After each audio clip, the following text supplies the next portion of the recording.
घर मालकाचे भाडे दिल्याने 94 वर्ष वृद्धाला भाड्याच्या घरातून हाकलून दिले। म्हाताऱ्याकडे जुना पलंग, काही ॲल्युमिनियमची भांडी, प्लास्टिकची बादली आणि एक मग शिवाय काही सामान नव्हतं।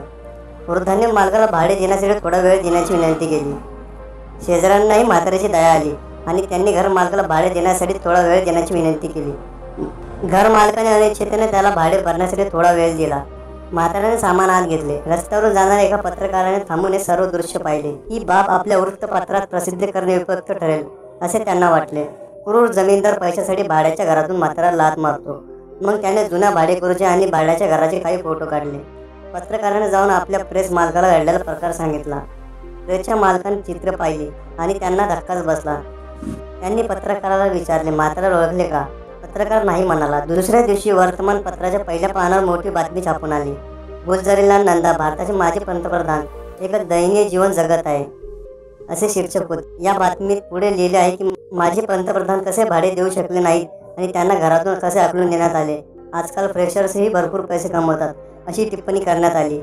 तर 2 वेळा माजी पंतप्रधान राहिलेल्या आणि दीर्घकाळ केंद्रीय मंत्री राहिलेल्या व्यक्तीकडे स्वतःचे घरही नाही। वास्तविक गुलझारीलाल नंदा यांना 500 रुपये प्रतिमाह भत्ता उपलब्ध होता। मात्र आपण स्वातंत्र्य सैनिकांच्या भत्त्यासाठी लढलो नसल्याचे सांगत त्यांनी पैसे नाकारले होते। नंतर मित्रांनी हे स्वीकार करण्यास भाग पाडले की त्यांचे मूळ दुसरे कोणते स्रोत नाही। या पैशातून ते घर भाडे देऊन गुजराण करत असत। दुसऱ्या दिवशी विद्यमान पंतप्रधानांनी मंत्री आणि त्यांच्या अधिकाऱ्यांना वाहनांच्या ताफ्यासह त्यांच्या घरी पाठवले। एवढ्या VIP वाहनांचा ताफा पाहून घर मालक थक्क झाला। तेव्हाच त्याला कळले की त्याचे भाडेकरू श्री गुलझारीलाल नंदा हे भारताचे माजी पंतप्रधान होते। घर मालक त्यांचे गैरवर्तनाबद्दल लगेच गुलझारीलाल नंदा यांच्या चरणी नतमस्तक झाले।